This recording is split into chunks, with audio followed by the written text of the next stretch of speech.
mean, my work is very entertaining and very if you fun. do say so yourself. I think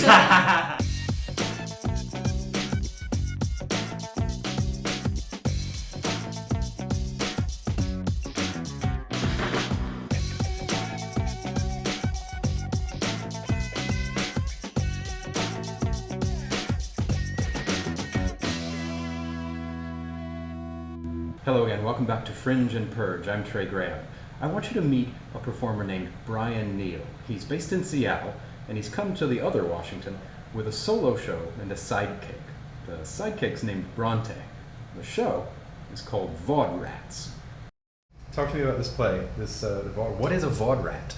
What is a Vaud Rat? A Vaud for vaudeville, because he's a vaudeville performer, and rat because he's singing to the rats in an abandoned warehouse of which he's ended up after being blacklisted and crashing and burning. Did you come up with this thing because you wanted to explore this character, or because you were fascinated with vaudeville? What's behind it? It was a sort of three simultaneous things. The first is the interest in vaudeville. I had done a vaudeville show about 5 years ago at the Moore Theater, which is an old vaudeville touring house on the Pantages circuit. Used to be on the Pantages circuit, and it was a marvelous piece. It was one of the best theater experiences I'd had, and it also just piqued my interest in the history of vaudeville.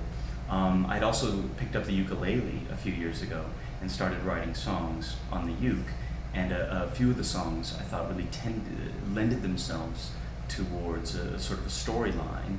And then the third was I had been developing, most of my other solo shows are multiple character pieces in a big sort of way. There are a lot of characters, 15, 20 characters. And I wanted to create something that had more of a centralized character, really develop one person's story.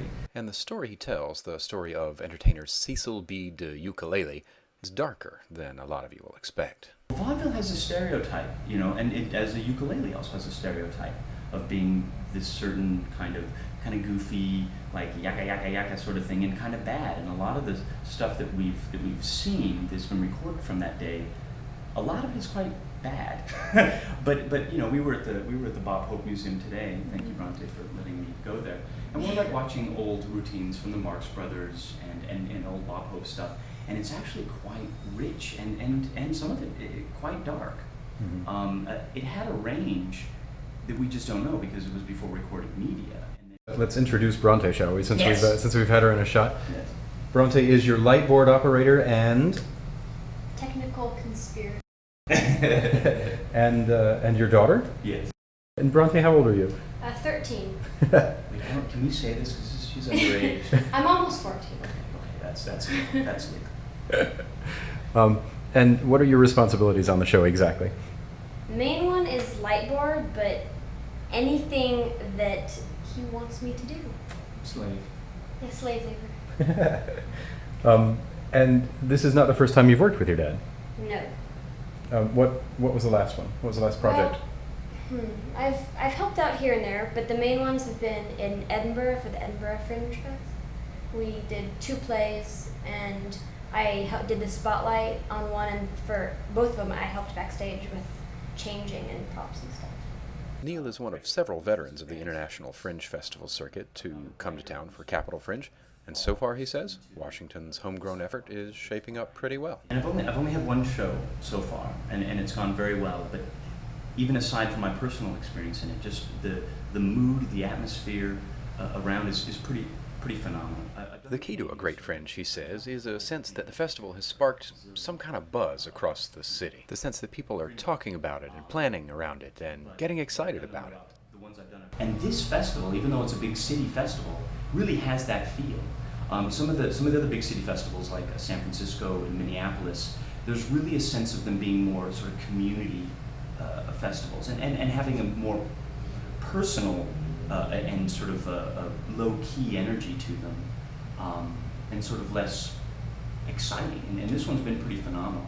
And in a town as steeped in history as Washington is, Neal's thoroughly researched show ought to attract an audience bigger than just ukulele buffs.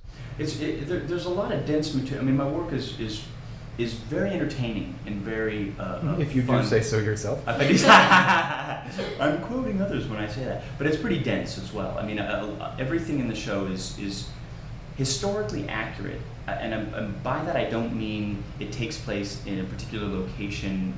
It actually sort of spans the history of the height of vaudeville, but it is accurate to all the details within that span, if that makes sense. And that was one of them was this.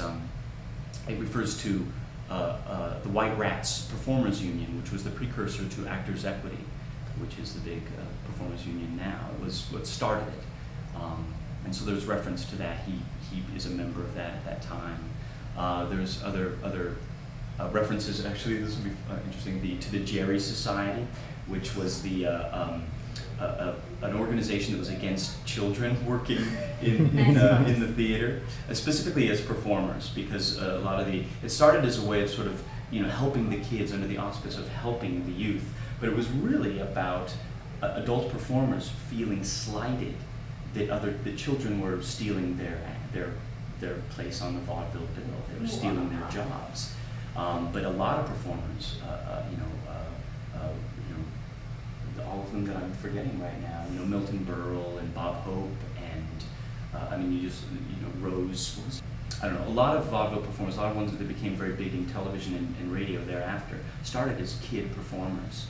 And there's one reference to a performer in my show. I refer to someone whose father is arrested after every matinee because he has his daughter performing, but then they bail him out by supper so that she can go on for the evening show, and that's actually a true story from vaudeville.